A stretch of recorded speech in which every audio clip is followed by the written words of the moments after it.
Single person in this country benefits from food stamps, even if you yourself don't receive them. And if you don't believe me, here's a story about Mary. She gets $150 in SNAP benefits every single month. She spends $50 of that at Diane's farm every month getting fresh produce. It's great. She gets good food, Diane gets an income. But next month, benefits are cut off, so Mary can't go to the stand. But it's not just Mary that can't go, it's the 50 other families that also use their SNAP benefits at Diane's. So now 50 families plus Mary aren't getting fresh food, and Diane has lost out on thousands of dollars of income, which is absolutely catastrophic as a small local farmer. She was going to use that money to replace the tractor that broke down so that she could keep farming. So now she literally can't keep farming. So she's not only not providing food to families on SNAP, she's not able to provide food to the community at large. And the person who was going to sell her that tractor, he was going to get a commission. And what was he planning to use that commission for? To pay for his mother's health insurance that she just lost. She needs medication every single month. And so now she has to scrape together whatever penny she has to try to pay for her medication, which means she can't get the mold in her apartment repaired, which means the repair person she was going to pay, she can't come in and do the repair. So she's lost out on income too.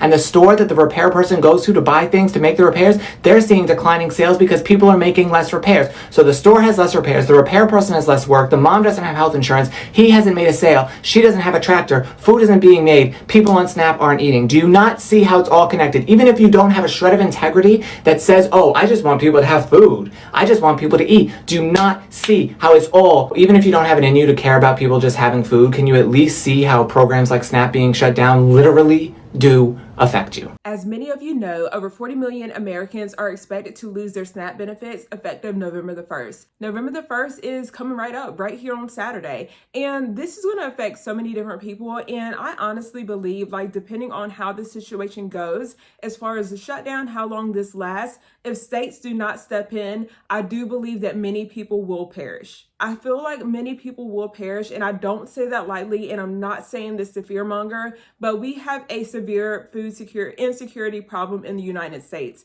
Many people have been struggling over the last few years trying to make ends meet. Many are already down to one meal a day. A lot of people are having their kids eat and going without completely. So there is just a lot going on, and then you have this that is going to affect people. With that being said, the governor of Virginia has actually declared a state of emergency due to the loss of food stamp benefits that are issued by the government. They have over 850,000 people that are being impacted. Certain states are picking up the bill for this.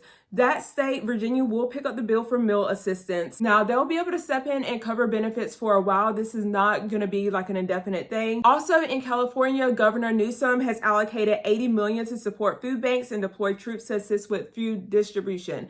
Initially, those were the only two states that were providing assistance to their citizens. However, I just looked before doing this video, and it looks like New Hampshire, however you pronounce it, Colorado, Louisiana, New York, and Minnesota will also follow suit, and they have funds that will be allocated for the food stamp benefits. Again, we don't know how long this will last or exactly how many benefits will be able to be issued. I did see for Minnesota that allotment that they're given is $4 million. But again, this is a start, but there is a much bigger issue for the people that will not receive their food benefits.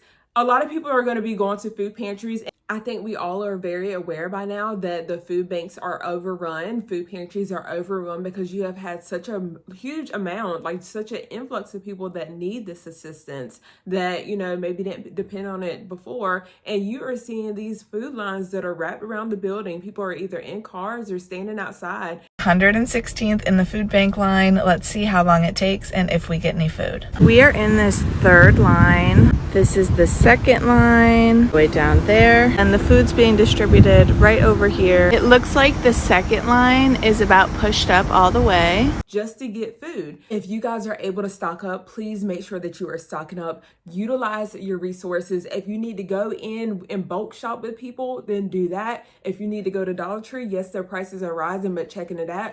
This is a great time to stock up on certain essentials and certain things that you need because we are coming up on holiday seasons. So I know Walmart as well as Aldi already have like a promotional 40-day like Thanksgiving type thing. And even if you don't celebrate Thanksgiving, I'm there with you. Please know that, you can use turkey any time of the year. You can use those canned goods and fixings any time of the year. You can add that to your pantry. Canned goods are 50 cents at Walmart. Their cornbread, the Jiffy, is like 50 cents. Make sure that you are stocking up on pantry staples. If you have no money for anything else, make sure you have beans, make sure you have flour, sugar, cornstarch, things like that. You can make biscuits. You can use flour. There are different recipes that call for either 2 or 3 ingredients. And that is a great way to make your food stretch instead of going, with what money you have, buying biscuits for $5 or $6 a bag that 12 or 24 come in. That bag of flour is going to get you so far. Whether you want to call it prepping, stockpiling, whatever you want to call it, I feel like every household should have at least 3 to 6 months worth of food in your home. A lot of people have called, people who stockpile or prep like hoarders. And my personal story started 5 years ago during COVID. It was very hard to get certain foods, and my house was not stocked like it should have been. I remember going to the grocery store right when everything was happening, and there were little to no meats. And I went to the grocery store. I actually went to a meat store the following day, and there was a line out the door. We lined up that morning just to be able to get like meats for the home.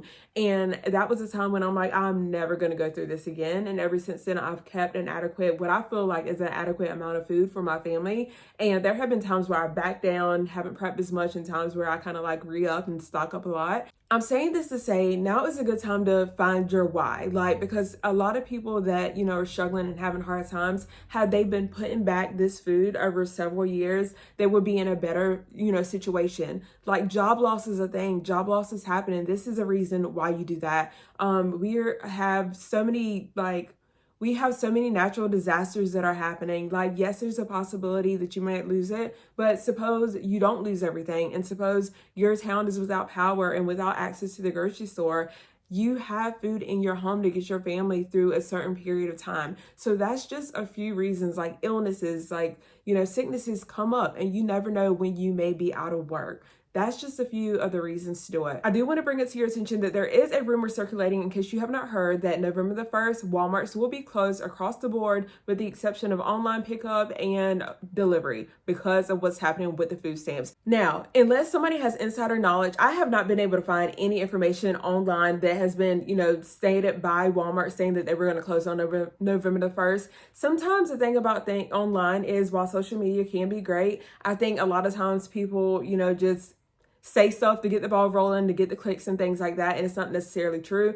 Make sure you always do your own research. That is just like there's another video circulating online stating that people are, bombarding Walmart, clearing the shelves of like breads and everything, filling up the buggies, going out without and paying. Everybody grab what you can. Y'all, they cut off the food stamps this morning. Government shut down, got folks losing it. Look at this. To me, that video is so obvious that it is AI, right? But yet you have people, circulating this misinformation online saying that this is what happened, but yet they couldn't provide a state, couldn't provide a city, and that supposedly a Walmart worker is the one that said that this happened at his store. Again, there is no information that I can pull on either statement as far as November the 1st, like I said, unless somebody has insider knowledge. And as far as people like grabbing everything off Walmart shelves, can't find anything. I'm going to go ahead and wrap this video up, you guys. Let me know what you think down below about what is happening. Are you directly affected by this food stamp situation? I hope everybody makes it through this, but take care, stay safe, and I will see you guys in the next video.